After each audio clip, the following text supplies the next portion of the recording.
മാന്യപ്രേക്ഷകർക്ക് എൻ്റെ പ്രണാമം.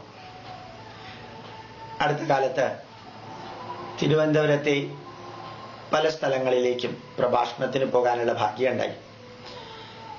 പ്രത്യേകിച്ച് തെക്കൻ തിരുവിതാംകൂർ, പാറശാല, നെയ്യാറ്റിൻകര, ധനുവച്ചപുരം, കാട്ടാക്കട, ഊരമ്പ്, അമ്പൂരി തുടങ്ങിയ സ്ഥലങ്ങളിലെല്ലാം അവിടെ എല്ലാം കാണാൻ സാധിച്ചത് ആയിരക്കണക്കിന് നാടാർമാര്.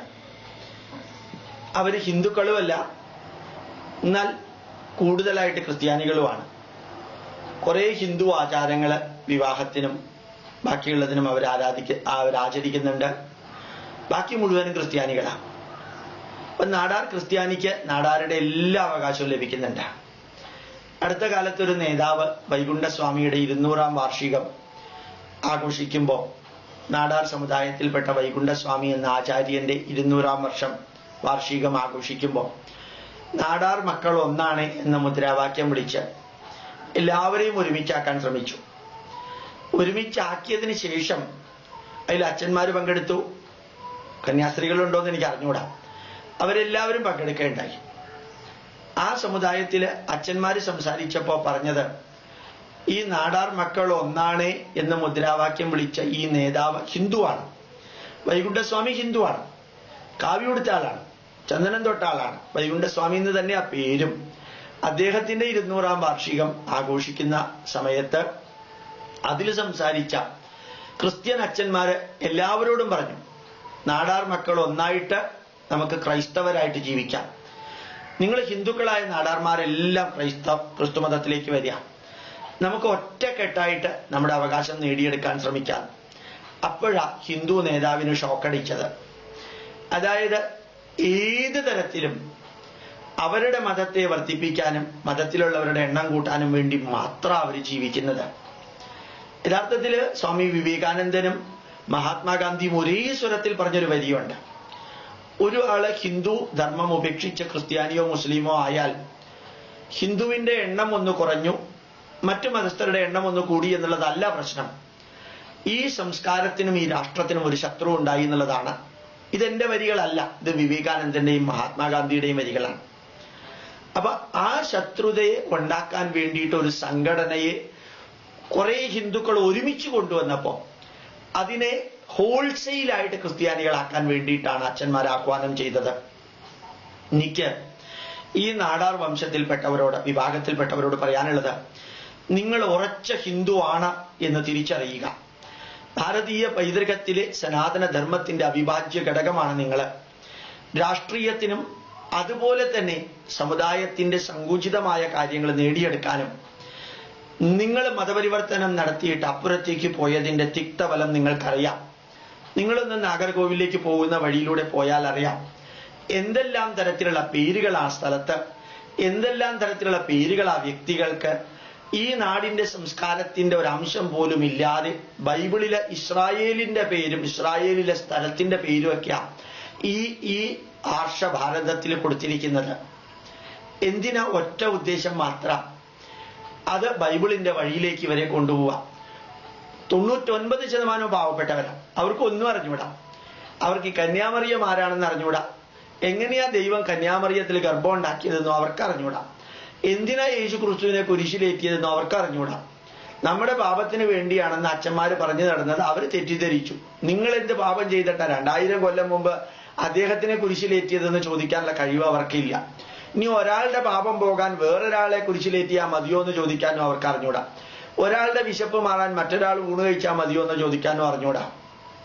അത് നിയോഗമാണെന്ന് പറഞ്ഞ് ഇവരെ പറ്റിക്കാൻ യേശു ക്രിസ്തു ആ നിയോഗം ഏറ്റെടുത്തതാണ്.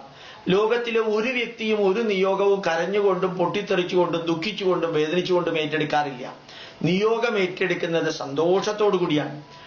യേശു ക്രിസ്തു കുരിശിൽ കയറി ഏലി ഏലി ലമാ ശബക്താനി, അല്ലയോ ദൈവമേ നീയും എന്നെ കൈവിട്ടോ എന്ന് ചോദിച്ചിട്ടാ പൊട്ടിക്കരഞ്ഞത്. മാത്രമല്ല യേശു ക്രിസ്തു കുരിശിൽ മരിച്ചിട്ടും ഇല്ലെന്ന് ഇവർക്ക് പാവങ്ങൾക്ക് അറിഞ്ഞൂടാ. ലൂക്കിന്റെ സുവിശേഷത്തിലും മാർക്കോസിന്റെയിലും വ്യക്തമായിട്ട് പറയുന്നുണ്ട്, ജീവിച്ചിരിക്കുന്നവരെ മരിച്ചവരുടെ ഇടയിൽ തപ്പിയാൽ എങ്ങനെയാ കിട്ടുക എന്നുള്ളത്. ഇപ്പൊ യേശു ക്രിസ്തു മരിച്ചിട്ടില്ല. ഇനി അഥവാ യേശു ക്രിസ്തു മരിച്ചു എന്നുണ്ടെങ്കിൽ തന്നെ പിന്നെ പുനർജനിക്കുന്ന പ്രശ്നമില്ല, പുനരുത്ഥാനമൊന്നുമില്ല.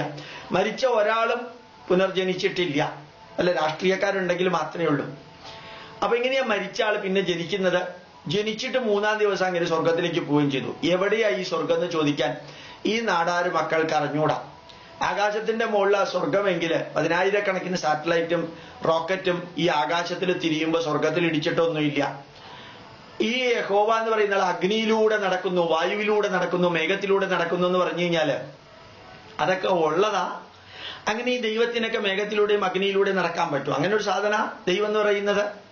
ഇതൊന്നും തിരിച്ചു ചോദിക്കാൻ കഴിവില്ലാത്ത ഈ പാവപ്പെട്ടവരെ മുഴുവനും മാസമായിട്ടാണ് കൺവെർട്ട് ചെയ്തിരിക്കുന്നത്. അങ്ങനെ നാടാർ എന്ന ശബ്ദം ക്രിസ്ത്യൻ നാടാർ എന്നുള്ള ശബ്ദത്തിലേക്ക് മാറിയിരിക്കുന്നു. അവരുടെ പള്ളികളെല്ലാം കോവിൽ എന്ന പേരിലാണ്. അവരുടെ ഈ സെന്റ് ഫ്രാൻസിസ് സേവിയറും ഈ കന്യാമറിയവും സെന്റ് ജോസഫും ഒക്കെ കടവുള്ളാണ്. ഹിന്ദു പേരുകൾ ഉപയോഗിച്ച് അവരെ ഹിന്ദു ആണെന്ന് വരുത്തി തീർത്ത് റോഡ് സൈഡിലുള്ള കപ്പേളകൾക്ക് മുമ്പിൽ ഇരുത്തിയിട്ട് ഓരോ അച്ഛന്മാരും പൈസ ഉണ്ടാക്കാനും സ്ഥാനം ഉണ്ടാക്കാനും വേണ്ടിയിട്ട് കൺവെർട്ട് ചെയ്തു പോകുന്ന ആ അവസ്ഥ നാടാര് മക്കളെ നിങ്ങൾ തിരിച്ചറിയണം. ആ നാടാര് മക്കളെ അപ്പുറത്തേക്ക് കല്യാണം കഴിക്കാൻ ഏതെങ്കിലും വീട്ടിൽ ഒരു പെൺകുട്ടി ഉണ്ടെങ്കിൽ ക്രിസ്ത്യൻ നാടാർമാർ ഉടനെ ഇവിടെ വന്ന് ഒറ്റ പൈസ സ്ത്രീധനം ഇല്ലാതെ നിങ്ങളുടെ മകളെ ഞങ്ങൾ കെട്ടിക്കോളാം, പള്ളിയിൽ വെച്ചേ നടത്താൻ പാടുള്ളൂ, നിങ്ങൾ മതം മാറണമെന്ന് പറയാം. ഈ സാമ്പത്തിക ബുദ്ധിമുട്ട് അനുഭവിക്കുന്ന അച്ഛനും അമ്മയും വേറെ ഒരു വഴിയില്ല, തന്റെ ബന്ധുക്കൾ പലരും ക്രിസ്ത്യാനികളാണ്, ഇനി നമുക്കും ക്രിസ്ത്യാനികളാവാം എന്ന് പറഞ്ഞ് മകളെ അങ്ങോട്ട് കെട്ടിക്കൊടുക്കാം. അതേപോലെ മകനെ കെട്ടാൻ വരുന്ന പെൺകുട്ടിയും ക്രിസ്ത്യൻ സമുദായത്തിലുള്ളവരായിരിക്കും. ഈ ഹിന്ദുക്കളെ പരസ്പരം അടുപ്പിക്കാൻ വേണ്ടിയിട്ട് പള്ളിക്കാര് ചെയ്ത് ഓരോ കുടുംബത്തെയും കല്യാണത്തിന്റെ പേരിലും മറ്റ് സഹായത്തിന്റെ പേരിലും മതപരിവർത്തനം നടത്തുന്ന കാഴ്ച ഭീകരമായ, ദാരുണമായ, ഭയാനകമായ കാഴ്ച കാണണമെങ്കിൽ ഒന്ന് തെക്കൻ തിരുവിതാംകൂറിലേക്ക് നിങ്ങൾ വരണം. പലപ്പോഴും മലപ്പുറത്ത് പോകുമ്പോൾ അവർ പറയാറുണ്ട് എൻ്റെ അടുത്ത്, സാറേ മലപ്പുറത്തും കോഴിക്കോടും നടത്തുന്ന മുസ്ലിങ്ങളുടെ ഈ കുൽസിതമായ പ്രവൃത്തി തിരുവനന്തപുരത്തും കൊല്ലത്തും ജീവിക്കുന്നവർക്ക് അറിഞ്ഞൂടാ. ഞാൻ അവിടെയുള്ളവരോട് പറയാറുണ്ട്, കേരളത്തിന്റെ മറ്റു ഭാഗങ്ങളിൽ നടക്കുന്ന ക്രിസ്ത്യൻ മതപരിവർത്തനത്തെക്കുറിച്ച് നിങ്ങൾക്കും അറിഞ്ഞൂടാ. ഇപ്പൊ രണ്ടുപേരും അവനവന്റെ സമുദായത്തിന്റെ എണ്ണം കൂട്ടാൻ പാർട്ടി ടിക്കറ്റ് കൊടുക്കുന്ന മാതിരി അതിന് 1.5 രൂപയെങ്കിലും കൊടുക്കണം പാർട്ടി ടിക്കറ്റ് കിട്ടാൻ. ഇതിന് ടിക്കറ്റ് കിട്ടാൻ ഒന്നും വേണ്ട, ഇങ്ങോട്ട് കിട്ടും ഇഷ്ടം മാതിരി പൈസ. പിന്നെ ഏത് ദൈവത്തെ ആരാധിച്ചാൽ എന്താണ് എന്നുള്ള ഒരു ധാരണയും കൂടിയുണ്ട്. പിന്നെ ചില സമുദായക്കാർ പറഞ്ഞിരുന്നു, നിർഭാഗ്യവശാൽ മതം ഏതായാലും മനുഷ്യൻ നന്നായാൽ മതി, അപ്പൊ ഞാൻ ക്രിസ്ത്യാനി ആയാൽ എന്താ, മുസ്ലിം ആയാൽ എന്താ എന്ന് എനിക്ക് തോന്നുന്നു എന്ന് പറഞ്ഞു മതപരിവർത്തനം നടത്തുന്നു. ഞാൻ ഇത്രയെല്ലാം പറയാൻ കാരണം, ഈഴവ സമുദായം തിരിച്ചറിയുന്നു, അവരിൽ നിന്ന് 10,000-കണക്കിന് പെൺകുട്ടികളും ആൺകുട്ടികളും ലവ് ജിഹാദിന്റെ പേരിൽ അപ്പുറത്തേക്ക് മതപരിവർത്തനം ചെയ്തു പോകുന്നു. നായർ സമുദായത്തിലെ വ്യക്തികൾ വ്യക്തമായിട്ട് അറിയുന്നു അവിടെ നിന്ന് ധാരാളം പേര് മതപരിവർത്തനം ചെയ്തു പോകുന്നു എന്ന്. നിർഭാഗ്യവശാൽ നാടാർ സമുദായത്തിലെ ആരും അത് തിരിച്ചറിയുന്നില്ല. അവർ കാണുന്നുണ്ട് മതപരിവർത്തനം നടക്കുന്നത്, അവർ കാണുന്നുണ്ട് അച്ഛന്മാര് വീട്ടിലേക്ക് കയറി ഇറങ്ങി പാവപ്പെട്ടവരുടെ പേരിൽ സഹായം വാഗ്ദാനം ചെയ്ത്, കാശ് വാഗ്ദാനം ചെയ്ത്, ജോലി വാഗ്ദാനം ചെയ്ത്, സമുദായത്തിൽ ഉയർന്ന സ്ഥാനം വാഗ്ദാനം ചെയ്ത് അപ്പുറത്തേക്ക് കൊണ്ടുപോകുന്ന കാഴ്ച ഇവർ കാണുന്നുണ്ടെങ്കിലും നിസ്സംഗമായിട്ടാണ് അവരത് നോക്കി നിൽക്കുന്നത്. എനിക്ക് നിങ്ങളോട് പറയാനുള്ളത്, ഈ രാഷ്ട്രം ഒരു 10,000 വർഷം ഭാരതത്തിന്റെ മണ്ണിൽ നിലനിന്നതാ. ഈ ഭൂമിയെ ദേവഭൂമിയും പുണ്യഭൂമിയും കർമ്മഭൂമിയും ജ്ഞാനഭൂമിയും യജ്ഞഭൂമിയുമാക്കിയിട്ട് നിലനിർത്തിയിരുന്നു. യോ യാമ്യാം പ്രപദ്യന്തേ എന്ന് പറഞ്ഞ് ഭഗവത്ഗീതയിൽ പറയുന്നു, ഏത് ഈശ്വരനെ ആരാധിച്ചാലും വിരോധമില്ലെന്ന്. പക്ഷേ അത് തന്റെ മതത്തിനെ വളർത്താനും ഇല്ലാത്ത അവകാശങ്ങൾ ഉണ്ടെന്ന് പറഞ്ഞതാക്കാനും ഹിന്ദു നാടാർമാർക്ക് വേണ്ടി ജാതിയുടെ പേരിൽ ഉണ്ടാക്കിയ റിസർവേഷനും ആനുകൂല്യങ്ങളും ജാതി ഇല്ലെന്ന് പറയുന്ന ക്രിസ്ത്യാനികൾക്കും കൂടി കിട്ടാനും വേണ്ടി കാട്ടിക്കൂട്ടുന്ന കുഴപ്പത്തിന്റെ പരിണത ഫലമാ ഹിന്ദു നാടാർമാരെല്ലാം ക്രിസ്ത്യാനികളാവുന്നത്.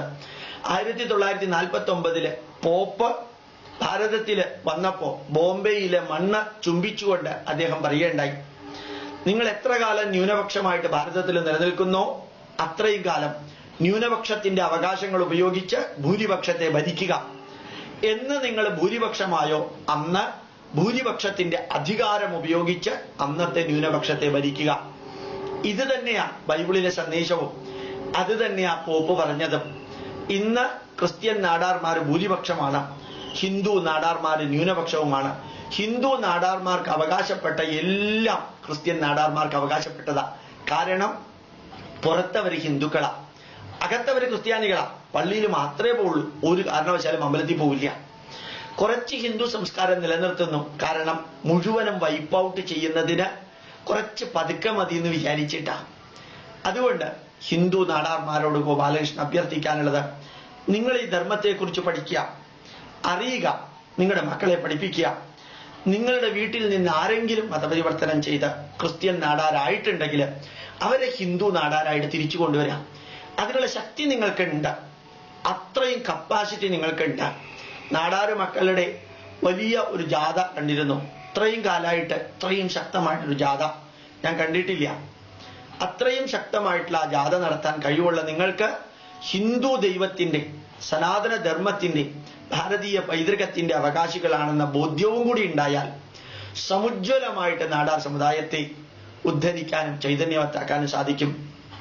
എന്താവശ്യമുണ്ടെങ്കിലും വാക്ക് തരുന്നു, ഈ ധർമ്മം പഠിക്കാനും പ്രചരിപ്പിക്കാനും പഠിപ്പിക്കാനും ഞങ്ങൾ വരാൻ തയ്യാറാണ്.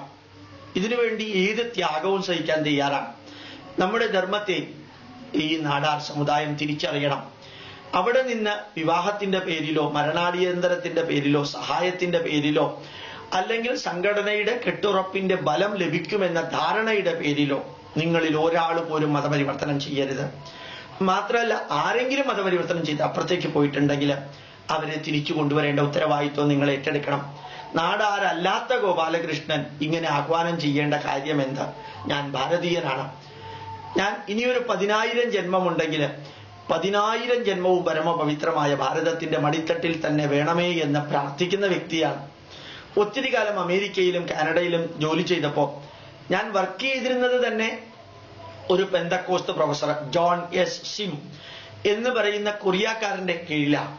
എനിക്ക് കാനഡയിലെ പൗരത്വവും കാനഡയിലെ നല്ല ജോലിയും യൂണിവേഴ്സിറ്റി ഓഫ് ആൽബർട്ടയിലെ അധ്യാപക സ്ഥാനവും എല്ലാം വാഗ്ദാനം ചെയ്തതാണ്. എനിക്ക് കൃത്യമായിട്ടറിയാം എന്റെ രാഷ്ട്രം, എന്റെ ധർമ്മം, ഇതല്ലാതെ ലോകത്തിലൊന്നും എനിക്ക് ആവശ്യമില്ല. അതുകൊണ്ട് നാടാർ സമുദായവും SNDP സമുദായവും NSSും ഇവിടുത്തെ പുലയ മഹാസഭയും എല്ലാം ഈ സനാതന ധർമ്മത്തിന്റെ അവകാശികളാണ്, അവിഭാജ്യ ഘടകങ്ങളാണ്. നമ്മളെ പരസ്പരം തല്ലിച്ച് അതിനകത്തുള്ളവരെ പുറത്താക്കിയിട്ട് മുതലെടുക്കാൻ എങ്ങനെയാണ് മറ്റു മതക്കാർ ശ്രമിക്കുന്നത് എന്ന് അടുത്ത കാലത്ത് വെള്ളാപ്പള്ളി നടേശൻ പറയുകയുണ്ടായി. മുന്നാക്കക്കാരിലെ പിന്നാക്കക്കാർക്കുള്ള റിസർവേഷനെതിരെ കോടതിയിൽ അദ്ദേഹം പോയതിന്റെ ആ കോടതി കേസ് പിൻവലിച്ചതിനെതിരെ മുസ്ലിങ്ങൾ പ്രതികരിച്ചപ്പോൾ അദ്ദേഹം പറഞ്ഞു, ഇതിന്റെയൊക്കെ പുറകില് NSSനെയും SNDPയെയും ഹിന്ദു സമുദായത്തെയും പരസ്പരം തമ്മിലടിപ്പിച്ച് മുതലെടുക്കാൻ നിങ്ങൾ ഇത്രയും കാലം നടത്തിയിരുന്ന കുൽസിതമായിട്ടുള്ള പ്രവൃത്തി ഇനി വിലപ്പോവില്ല എന്ന്. വളരെ സത്യമാണത്. നാടാർ സമുദായമാണ് കേരളത്തില്, ഭാരതത്തില് ഏറ്റവും അധികം മതപരിവർത്തനത്തിന്, ചൂഷണത്തിന് വിധേയമായിരിക്കുന്നത്. അതിലെ വൈകുണ്ഠസ്വാമിയെ ആധാരമാക്കി ആ വൈകുണ്ഠസ്വാമിയെ സാക്ഷി നിർത്തിയിട്ട് നാടാർ സമുദായത്തിലെ വിഷ്ണുനാഥിനെ പോലെയുള്ള പ്രഗത്ഭരായിട്ടുള്ള നേതാക്കന്മാര് ആ സമുദായത്തെ സംഘടിപ്പിച്ച് സനാതന ധർമ്മത്തിന്റെ മൂല്യങ്ങൾ പച്ചയ്ക്ക് പറഞ്ഞു കൊടുക്കാൻ, അതില് ഹിഡൻ അജണ്ടയോ ദ്വയാർത്ഥമോ വെച്ച് പറഞ്ഞു കൊടുക്കേണ്ട കാര്യമില്ല. അത്രയും വിശാലമായ ഉജ്ജ്വലമായ ഒരു സമുദായം, അതാണ് സനാതന ധർമ്മം. അതിന്റെ അവിഭാജ്യമായ ഒരു വലിയ വലിയ ആണിക്കല്ലാണ് നാടാർ സമുദായം. ആ ആണിക്കല്ലില് ഏതെങ്കിലും കോട്ടം തട്ടിയാൽ സനാതന ധർമ്മത്തെ തന്നെ ബാധിക്കും. നിങ്ങൾ ക്ഷേത്രത്തിലേക്ക് പോവുകയും ക്ഷേത്ര ആരാധനയിൽ പങ്കെടുക്കുകയും ക്രൈസ്തവ സമുദായത്തിൽ നിന്ന് ഹിന്ദു ധർമ്മത്തിലേക്ക് തിരിച്ചു വരികയും ചെയ്യുമ്പോൾ ഒരു പുണ്യാഹവും തളിക്കേണ്ട ആവശ്യമില്ല, ഒരു ഗണപതി ഹോമവും നടത്തേണ്ട ആവശ്യമില്ല. നിങ്ങളുടെ രക്തം യഥാർത്ഥ ഹിന്ദു നാടാരുടെ രക്തമാണ്. ആ രക്തത്തിന് അശുദ്ധിയുമില്ല, അതിനെ ശുദ്ധീകരിക്കേണ്ട ആവശ്യമില്ല. അതുകൊണ്ട് തന്നെ അഭ്യർത്ഥിക്കുന്നു, നാടാര് മക്കള് വൈകുണ്ഠസ്വാമിയുടെ നേതൃത്വത്തില് എങ്ങനെയാണോ ഈഴവ സമുദായം ശ്രീനാരായണ ഗുരുദേവന്റെ നേതൃത്വത്തില് സംഘടിതമായി ശക്തരായത്, വിദ്യ കൊണ്ട് പ്രബുദ്ധരായത്, വാണിജ്യ വ്യവസായങ്ങൾ കൊണ്ട് സമ്പന്നരായത്, എങ്ങനെയാണോ മന്നത്ത് പത്മനാഭൻ എന്ന ആചാര്യന്റെ നേതൃത്വത്തില് NSS ശക്തമായത്, അതുപോലെ വൈകുണ്ഠസ്വാമിയുടെ നേതൃത്വത്തില് നാടാർ സമുദായം സനാതന ധർമ്മം പഠിക്കുകയും പ്രചരിപ്പിക്കുകയും അങ്ങോട്ട് പോയവരെ ഇങ്ങോട്ട് കൊണ്ടുവരികയും ചെയ്യുന്ന മഹായജ്ഞം, അത് ചെയ്യാൻ ജഗതീശ്വരനും ഭാരതവും ഈ രാഷ്ട്രത്തിലെ ഋഷിവര്യന്മാരും നിങ്ങളെ അനുഗ്രഹിക്കട്ടെ എന്ന് പ്രാർത്ഥിക്കുന്നു. പ്രണാമം, നമസ്കാരം.